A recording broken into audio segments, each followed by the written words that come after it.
2 FIR अगर दर्ज हुए हैं तो उसकी कॉपी नहीं मिली है किसी को नहीं मालूम अभी तक कि उस एफआईआर में क्या है, कौन सी धाराएं कौन सी नहीं है। जब ये लड़कियां मेडल जीत के आती हैं तो हम सब ट्वीट करते हैं, सब कहते हैं कि हमारा गर्व है, सारे जितने भी नेता हैं हम इंक्लूडेड इसमें, हम सब कहते हैं कि ये सबसे बड़ी बात है, देश के लिए अच्छा है, ये है, इन्होंने देश का गर्व सम्मान रखा है। और आज जब सड़क पे बैठी हुई हैं, जब कह रही है कि हमारी बात सुन लीजिए, हमारे साथ गलत हुआ है, तो कोई सुनने को तैयार नहीं।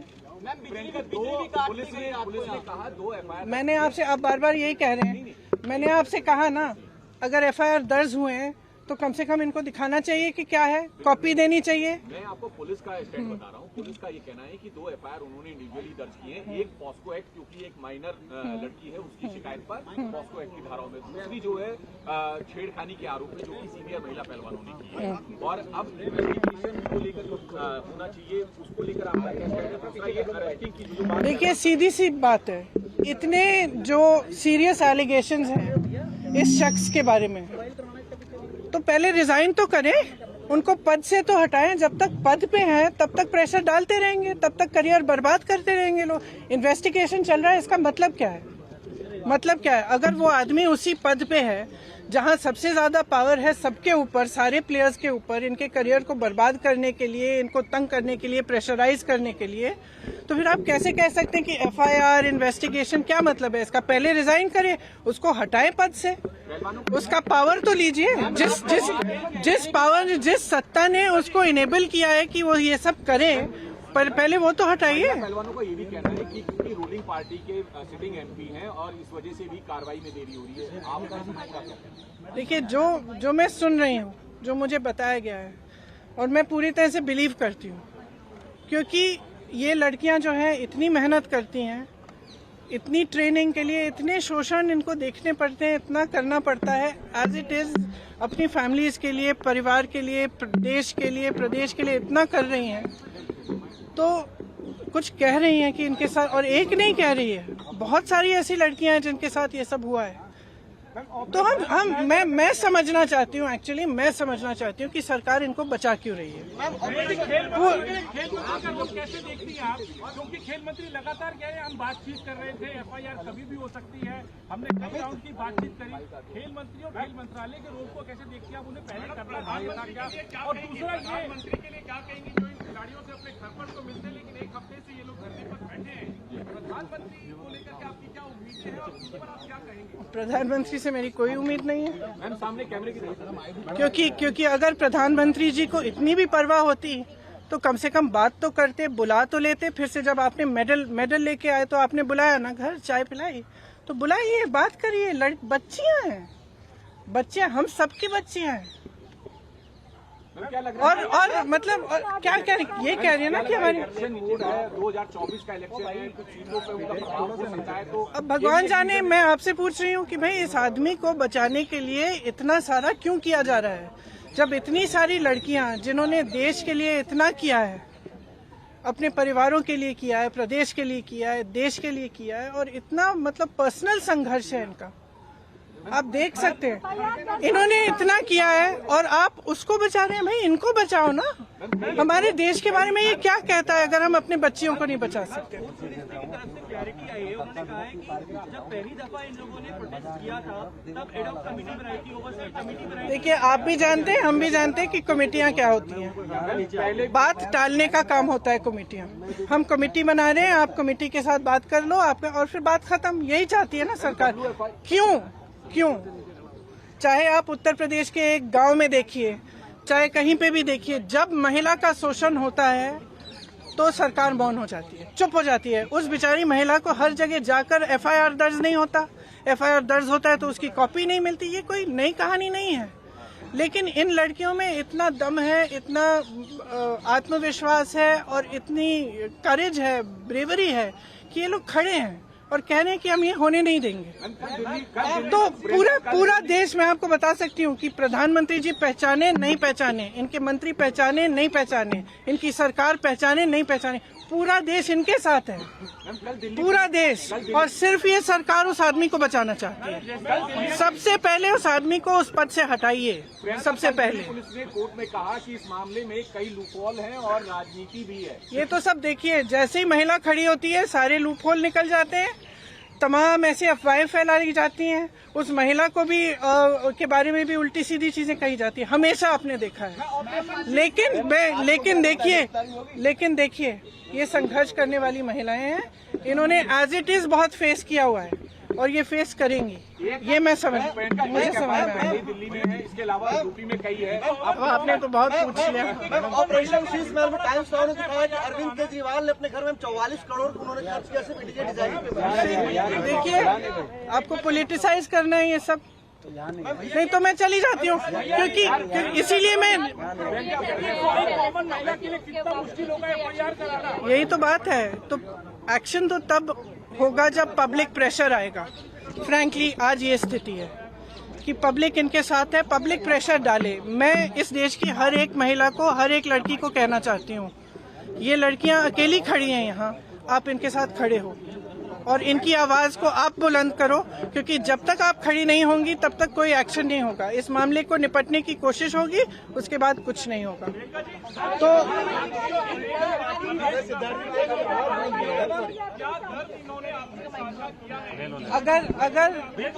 अगर मुझे पूरी दुनिया को कहना था, इन्होंने मुझसे कुछ बात की है इसलिए हम अलग बैठे थे, तो मैं यहाँ क्यों बताऊँ बातें, वो इनकी निजी बातें हैं। लेकिन मैं इतना बताना चाहती हूँ कि मुझे इन पर बहुत गर्व है कि ये आज इस चीज को लेकर खड़े हुए हैं और इसमें कोई पॉलिटिकल बात नहीं है।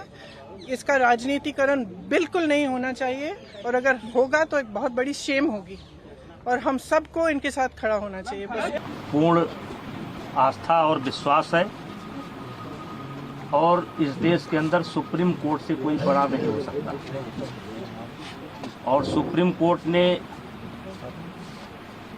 के सामने कल FIR करने की बात आई है, और अभी यद्यप FIR की कापी मेरे पास नहीं है, लेकिन FIR हो ही गई होगी, और उसमें मुझे कुछ गलत प्रतीत नहीं होता है। और जो जांच एजेंसी वर्तमान समय में दिल्ली पुलिस है, उस पर भी मुझे पूरा भरोसा है। मुझे किसी प्रकार से कोई शिकायत नहीं है और मैं पूरी तरह से निर्दोष हूँ, और इन आरोपों का सामना करने के लिए तैयार हूँ। जांच एजेंसी जहाँ भी उचित समझेगी उसकी हर जांच में सहयोग करने के लिए मैं तैयार हूं। मुझे पहले भी भरोसा था, आज भी भरोसा है। सुप्रीम कोर्ट से ऊपर इस देश के अंदर कोई नहीं हो सकता है, और सुप्रीम कोर्ट का आदेश सर्वमान्य है, और मुझे या मेरे समर्थकों को ये आदेश सर्वमान्य है, और मुझे जांच एजेंसी पर भी पूरा भरोसा है, और मुझे और मेरे समर्थकों को न्याय मिलेगा, क्योंकि लगातार कई महीने से गाली पर गाली, गाली पर गाली, गाली पर गाली, आरोप पर आरोप, आरोप पर आरोप, इससे हमें भी कष्ट होता है, हमारे परिवार को भी कष्ट होता है, हमारे समर्थकों को भी कष्ट होता है। लेकिन हम चाहेंगे कि निष्पक्ष जांच जो सुप्रीम कोर्ट के आदेशानुसार दिल्ली पुलिस कर रही है वो करें, और शीघ्र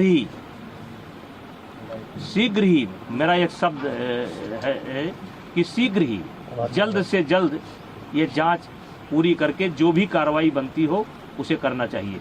पॉस्को जैसे गंभीर आरोप की चर्चा हो रही है, क्या कहेंगे? देखिए, मुझे न्यायपालिका पर भरोसा है, जांच पर भरोसा है।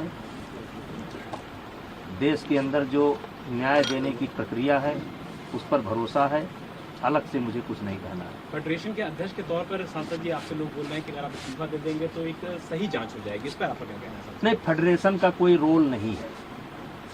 फेडरेशन का कोई रोल नहीं है और इन लोगों की डिमांड लगातार बदलती है। अगर इनके पुराने बयानों को आप सुनेंगे तो ये जनवरी में इनकी मांग निकल करके आई थी कि अपने पद से इस्तीफा दें। मैंने उस समय कहा था कि पद से इस्तीफा देने का मतलब है कि मैंने इनके आरोपों को स्वीकार कर लिया। मेरा कार्यकाल लगभग पूरा हो चुका है। जब तक नई बॉडी नहीं बन जाती है और अभी सरकार ने आईओ की एक कमेटी गठित की है, 3 लोगों की कमेटी गठित की है, जिसमें एक कोई हाई कोर्ट का जज होगा या सुप्रीम कोर्ट का जज होगा।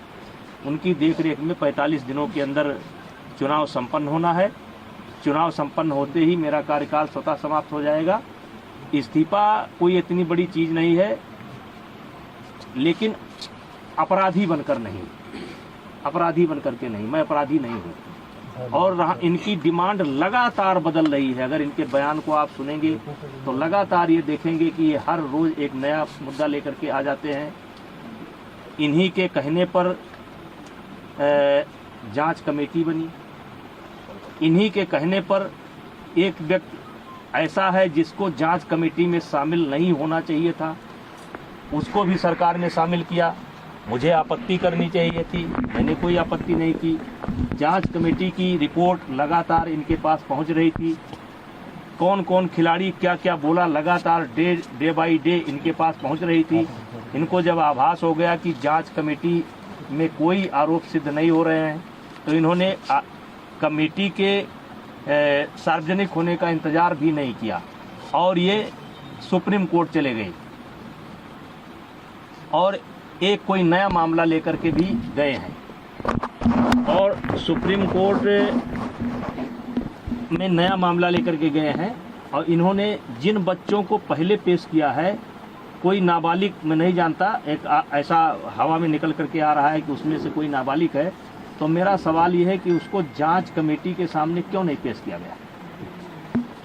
और मैंने एक ऑडियो दिया है जिसमें एक खिलाड़ी, मैंने एक ऑडियो दिया है जिसमें धरने पर बैठा हुआ एक खिलाड़ी किसी लड़की से कह रहा है कि किसी भी लड़की का इंतजाम कर दो, किसी भी तरीके से इंतजाम कर दो।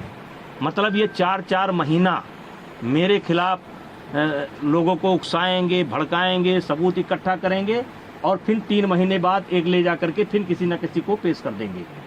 चलिए, मुझे उस पर भी कोई आपत्ति नहीं है, ये काम जांच एजेंसी का है, वो जांच एजेंसी अब काम करेगी। लेकिन हमने तो लगातार सरकार के फैसले का सम्मान किया और ये लगातार इसका उल्लंघन कर रहे हैं। रोज रोज ये नई डिमांड लेकर के आ जा रहे हैं। अब जांच एजेंसी की रिपोर्ट सार्वजनिक होने का इनको इंतजार करना चाहिए। फिर ये धरने पर बैठ गए। अब धरने पर बैठ गए, पहले इनकी मांग थी FIR की जाए। चलिए भाई, इनकी मांग स्वीकार हो गई, अब FIR हो गई।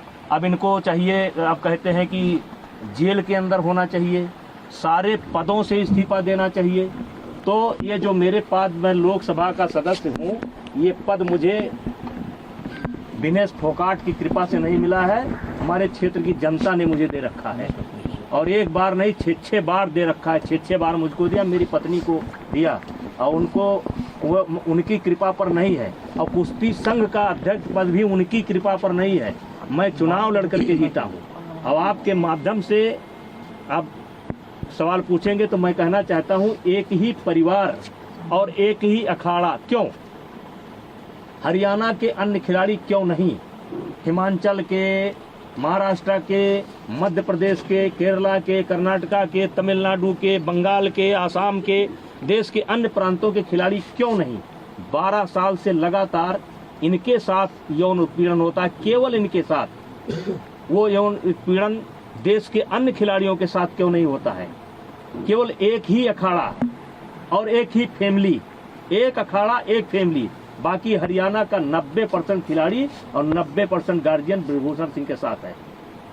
क्योंकि मैंने काम किया है, मैंने खेल को जहां तक सेवा दे सकता है ईमानदारी से सेवा दिया है। और इसीलिए आज देश का एक, जबकि इन्होंने कोई कसर नहीं छोड़ी है, इन्होंने कोई कसर नहीं छोड़ी है कि कोई निकल करके आ जाए। लेकिन एक सवाल मैं मीडिया के माध्यम से, आपके माध्यम से रखना चाहता हूं कि 12 साल से इनके साथ ही हो रहा है। एक अखाड़ा, एक फैमिली। और इस 12 साल में भी एक बार भी ये शिकायत लेकर के ना तो खेल मंत्रालय में गए हैं, ना किसी पुलिस स्टेशन पर गए हैं, ना कभी फेडरेशन में आए हैं। और यही खिलाड़ी आंदोलन के 15 दिन तक पहले इनकी वीडियो सुन लिया जाए, इनका ऑडियो सुन लिया जाए और ये जो है हमारी तारीफ करते थे। ये जो खिलाड़ी आज धरने पर बैठे हैं, ये अपने शादी में मुझे क्यों बुलाते थे, फिर जोड़े में होकर के मेरा फोटो क्यों लेते थे, मेरा आशीर्वाद क्यों लेते थे। लेकिन मैं एक संवैधानिक पद पर हूँ, मेरी एक बोलने की मर्यादा है, उस मर्यादा के तहत मैं बोल रहा हूँ। अब मामला सुप्रीम कोर्ट के पाले में है, दिल्ली पुलिस के पाले में है, जो भी निर्णय करेगी हम मुझे उससे इस साजिश के पीछे कौन लोग हैं? सांसद जी, साजिश के पीछे कौन लोग हैं? आखिर आपको इसके पीछे क्या दिखता है? कौन है वो? एक फैमिली, एक अखाड़ा, और इसके पीछे कौन? अखाड़े का नाम क्या है? देखिए मैं शुरू से कह रहा हूँ कि इसमें एक उद्योगपति का हाथ है, कांग्रेस का हाथ है। मैं शुरू से इस बात को बोल रहा हूँ। एक उद्योगपति, मैंने नाम नहीं बोला है कौन सा उद्योगपति, देश के कुछ उद्योगपतियों का इसमें हाथ है जिनको मुझसे कष्ट है, और कांग्रेस का हाथ है। शुरू बोला था और आज दिखाई पड़ गया कि किसका हाथ है। जब इनकी मांग मान ली गई, FIR दर्ज की गई, जांच तरीके से कहिए कि कार्रवाई शुरू हो गई, तब आप क्यों नहीं जा रहे हैं? अब क्यों मोदी जी के खिलाफ बोल रहे हैं? अब क्यों खेल मंत्रालय के खिलाफ बोल रहे हैं? अब क्या जरूरत है? पप्पू यादव को बुलाने की क्या जरूरत है? केजरीवाल को बुलाने की क्या जरूरत है? वो कोई रिटायर गवर्नर है, क्या नाम उसका, सतपाल मलिक को बुलाने की क्या जरूरत है? प्रियंका गांधी जी को तथ्य मालूम नहीं है। जिस दिन प्रियंका गांधी जी को तथ्य मालूम होगा कि दीपेंद्र हुड्डा ने कहां ला करके मुझे फंसा दिया, उस दिन उनको मालूम पड़ेगा। ये जांच की रिपोर्ट आएगी तब उनको मालूम पड़ेगा गलत जगह पर फंस गए। आज जो कांग्रेस की दुर्गति हो रही है ना, इसीलिए हो रही है। कभी वो सर्जिकल स्ट्राइक पर सवाल उठाएंगे, कभी एयर स्ट्राइक पर सवाल उठाएंगे, कभी कोरोना पर सवाल उठाएंगे। अब पूरा मामला पता नहीं क्या जंतर मंतर पहुंच गए। जांच का इंतजार कर लेते।